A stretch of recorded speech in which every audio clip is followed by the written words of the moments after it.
दोस्तों, अगर आपके घर में गैस सिलेंडर है, चाहे वो इंडेन का हो, भारत गैस का हो या फिर एचपी का हो, तो आज की वीडियो आपके लिए बहुत ही ज़्यादा ज़रूरी है। क्योंकि 10 अप्रैल 2026 से गैस सिलेंडर को लेकर कई बड़े बदलाव हो गए हैं।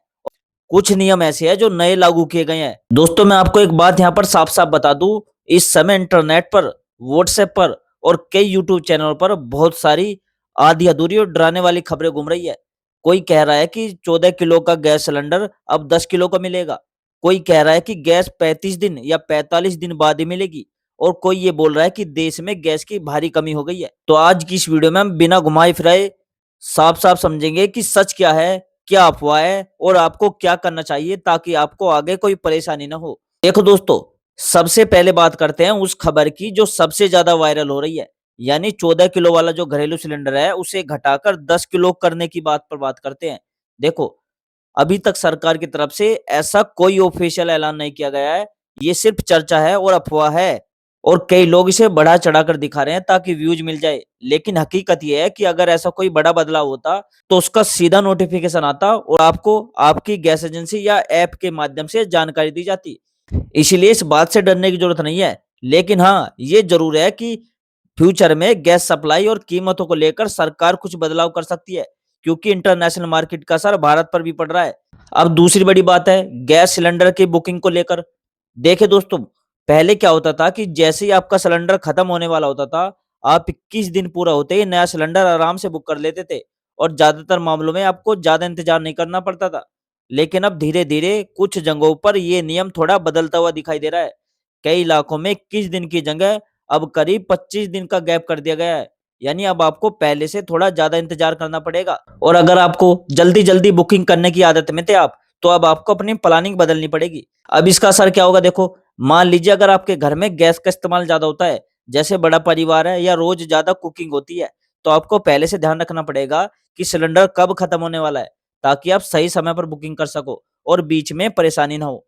अब बात करते हैं डबल सिलेंडर कनेक्शन वालों की। देखो, अगर आपके पास 2 सिलेंडर है, तो आमतौर पर एक सिलेंडर खत्म होने पर दूसरा बैकअप मिल जाता है, जिससे आपको तुरंत दिक्कत नहीं होती। लेकिन कुछ जगहों पर अब ये देखा जा रहा है कि ऐसे कनेक्शन में बुकिंग का गैप थोड़ा और बढ़ सकता है। जैसे 30 से 35 दिन बाद आपका सिलेंडर बुक होगा। इसका मतलब ये है कि सरकार जो गैस कंपनी है, वो ये सुनिश्चित करना चाहती है कि हर व्यक्ति तक बराबरी से गैस पहुँचे और कोई भी व्यक्ति ज़रूरत से ज़्यादा बार-बार बुकिंग करके स्टॉक ना बना सके। लेकिन यहाँ एक बहुत ज़रूरी बात समझने वाली है कि ये नियम पूरे भारत में एक जैसा लागू नहीं है। हर जगह की स्थिति अलग है। कहीं सप्लाई अच्छी है तो वहाँ आपको जल्दी सिलेंडर मिल सकता है और जहाँ डिमांड ज़्यादा है, वहाँ सप्लाई कम है, तो वहाँ आपको थोड़ा वेट करना पड़ सकता है। अब सबसे सही तरीका क्या है? देखो, आप अपने एरिया की गैस एजेंसी से सीधी जानकारी लें या आप अपनी कंपनी के ऐप में लॉगिन करके चेक करें। वहाँ आपको सही बुकिंग डेट और डिलीवरी स्टेटस पता चल जाएगा। तो घबराने की ज़रूरत नहीं है, बस थोड़ा-सा प्लानिंग के साथ चलना है ताकि आपके किचन में गैस कभी खत्म ना हो। अब तीसरी और जो बहुत ज़रूरी बात है केवाईसी यानी ई-केवाईसी। दोस्तों, आज के टाइम में अगर आपने अपने गैस कनेक्शन का केवाईसी पूरा नहीं किया, तो आपको सबसे ज़्यादा दिक्कत यहीं पर आने वाली है। हो सकता है आपको गैस देर से मिले, आपकी डिलीवरी रुक जाए या फिर आपकी सब्सिडी भी अटक जाए, खासकर अगर आप उज्ज्वला योजना का फ़ायदा लेते हो। तो केवाईसी का आसान करने का तरीका क्या है? देखो, आप अपने मोबाइल में अपनी कंपनी का ऐप डाउनलोड कर लो। जैसे इंडियन ऑयल हो गया, भारत गैस का सिलेंडर है, तो भारत गैस का ऐप डाउनलोड कर लो। एचपी गैस का सिलेंडर है, तो उस ऐप का ऐप डाउनलोड कर लो और उसमें लॉगिन करो और वहाँ पर उसमें ई-केवाईसी का ऑप्शन चुनकर आधार से वेरिफ़िकेशन कर सकते हो। अगर आपको ये भी नहीं आता, तो आप यूट्यूब पर सर्च कर लेना कि गैस कनेक्शन की केवाईसी कैसे करें। आपको हज़ारों वीडियो मिल जाएगी इसके ऊपर, ठीक है? इससे क्या होगा, एक तो काम आपका घर बैठे 2 मिनट में हो जाएगा, ना लाइन में लगना पड़ेगा, ना एजेंसी के चक्कर लगाने पड़ेंगे। अगर आपसे ये काम नहीं होता ई-केवाईसी का, तो आप अपनी गैस एजेंसी में चले जाओ, वहाँ पर आपकी ई-केवाईसी आराम से हो जाती है, ठीक है? लेकिन वहाँ पर आपको वेट करना पड़ सकता है, लाइन में लगना पड़ सकता है, क्योंकि अभी के टाइम में बहुत भीड़ चल रही है। अब बात करते हैं चौथे बड़े अपडेट की, जो कि सबसे ज़्यादा इम्पोर्टेंट है और वो है पीएनजी गैस यानी पाइपलाइन गैस। देखो, सरकार धीरे-धीरे देश के शहरों में पाइपलाइन गैस को बढ़ावा दे रही है। यानी अब सिलेंडर की जगह सीधे पाइप के ज़रिए गैस आपके घर तक पहुँचेगी, बिल्कुल पानी की तरह। अगर आपके इलाके में पीएनजी की सुविधा आ चुकी है, तो आपको आने वाले टाइम में एलपीजी सिलेंडर छोड़कर पीएनजी पर शिफ्ट होना पड़ सकता है। क्योंकि सरकार का फ़ोकस अब यही है कि ज़्यादा से ज़्यादा लोग पाइपलाइन गैस का इस्तेमाल करें, ताकि सिलेंडर पर दबाव कम हो। लेकिन ध्यान रखना है, अभी ये हर जगह लागू नहीं है। खासकर गांव और छोटे शहरों में अभी भी एलपीजी ही मुख्य साधन है। अब सबसे बड़ा सवाल, क्या सच में गैस की कमी हो गई है? देखो, कुछ इलाकों में सप्लाई में देरी जरूर हो रही है, लेकिन पूरे देश में गैस खत्म हो गई है, ऐसा कहना गलत है। हाँ, इंटरनेशनल लेवल पर जो तनाव होते हैं, जो युद्ध चल रहा है, जैसे मिडल ईस्ट में, उसका असर सप्लाई और कीमतों पर पड़ रहा है। लेकिन सरकार ऐसी स्थिति को कंट्रोल करने के लिए लगातार काम कर रही है। अब एक और जरूरी मुद्दा है, वो है ब्लैक मार्केटिंग। दोस्तों, कई जगहों पर लोग गैस सिलेंडर का गलत इस्तेमाल करते हैं।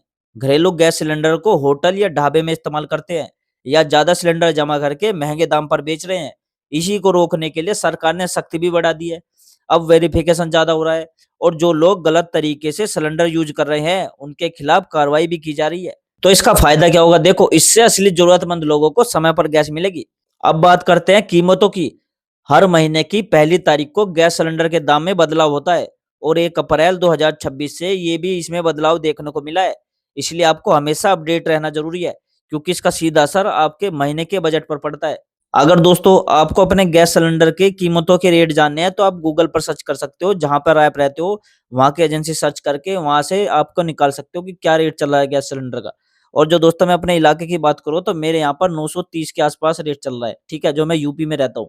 अब वीडियो के लास्ट में सबसे जरूरी बात, आपको क्या करना चाहिए? देखो, सबसे पहले तो अपनी केवाईसी पूरा कर लो। दूसरी चीज है, एक फालतू अफवाहों पर भरोसा ना करो। जरूरत से ज्यादा गैस स्टॉक करने की कोशिश मत करिए। अगर आपके एरिया में पीएनजी उपलब्ध है, तो उसके बारे में जानकारी ले। और दोस्तों, सबसे जरूरी बात, अगर आपको गैस मिलने में दिक्कत हो रही है, तो कमेंट में जरूर बताइए कि कितने दिन में आपको सिलेंडर मिल रहा है और कौन सी कंपनी का है वो, ताकि सही जानकारी ज्यादा से ज्यादा लोगों तक पहुंचे। और अगर दोस्तों आपको वीडियो ये यूजफुल लगी हो, काम की लगी हो, तो इस वीडियो को लाइक कीजिएगा, चैनल को सब्सक्राइब कीजिएगा। और दोस्तों, आप कौन से शहर से, कौन से स्टेट से मेरी वीडियो देख रहे हो, उस शहर का नाम, उस राज्य का नाम कमेंट में जो लिखना। और मैं मिलता हूं दोस्तों आपसे अगली वीडियो में एक नई जानकारी, एक नए अपडेट के साथ। तब तक के लिए दोस्तों, जय हिंद, जय भारत।